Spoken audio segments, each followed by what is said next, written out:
was a challenge to try and capture something as iconic as Alcatraz. You know about this. This is arguably the most famous prison in the world, and now you're in it. Just the space, the physicality of it, because it's quite claustrophobic. When modern-day prisons are designed, they really consider not intimidating people or making the spaces, as least stressful as possible. Well, Alcatraz didn't suffer from those restrictions. They did the research, they went out, studied Alcatraz, not just from books or internet. They were actually there to feel the environment, so it really sets a mood that gets you a little spooked. Well, we kind of started with the base layout of Alcatraz. The entire island we ended up roughing out in kind of a white box form, and then figuring out what play spaces we wanted to use out of that, what would be the most interesting areas to play in, and the connections between spaces, and spaces that the public doesn't necessarily get to go into. We really did a lot of pushing to really enhance that psychological horror aspect that we're really looking for. And this is a really good opportunity to really tell something special. Like I got stuck right through the gates to hell! This time around, I feel like it's been identified that there are these side missions that you're going to go out and try to accomplish. Al and the rest of the groups put together this escape plan, but the point is to get the parts and assemble this plane so they can get off the island. We did something new for the first time. We have actually contextual music that goes off. So that's a first for zombies. And it's all based around this horror thriller aspect. Every location will have a specific stinger that you hear when you find it, when you discover it, when you start unraveling the story. We start building on the music that you're hearing, and it's really enhancing that experience and going along with it in parallel.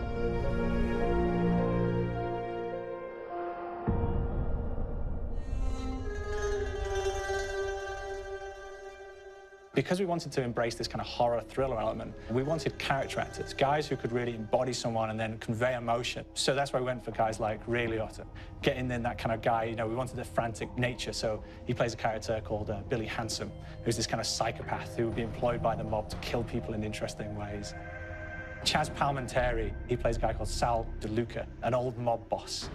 Michael Madsen playing Finn O'Leary. He's kind of worked himself from the floor, from the streets. He's got his hands dirty in the blood and the guts a couple of times. And then we had Joe Pantoliano, and he plays Arthur Arlington, who's nicknamed the Weasel. Those guys, they bring a quality and a subtlety and timing that you can't really identify or try to recreate.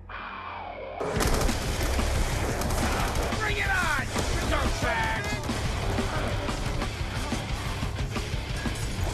You start off in the afterlife mode, and that's just going to be what's going on. You're going to try to solve the mystery from the second you start.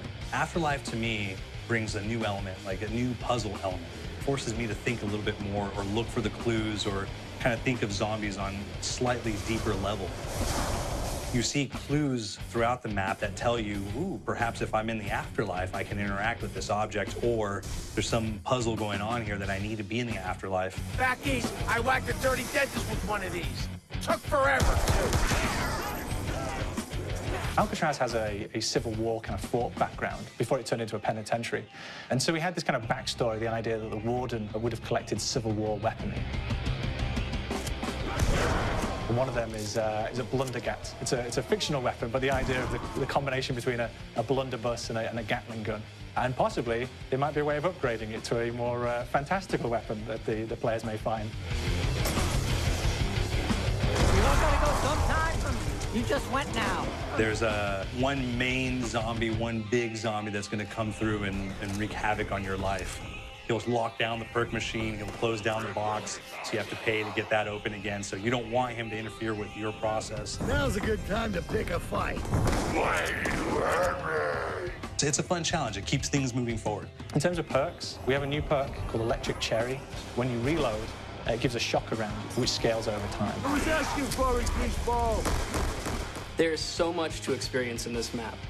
Every time I play it, there's a new tactic to take, a new experience, a new objective to go for. But there's also this layer of things that we aren't exactly exposing to the players right off the bat and will need to be discovered. Don't let me go. Is it the calling we hear? We've got the undead in there, we've got these historical elements, and these fantastic actors all seem to be with peace with each other in this kind of same world. So It's magical, and our team is incredibly excited by it. This is the call.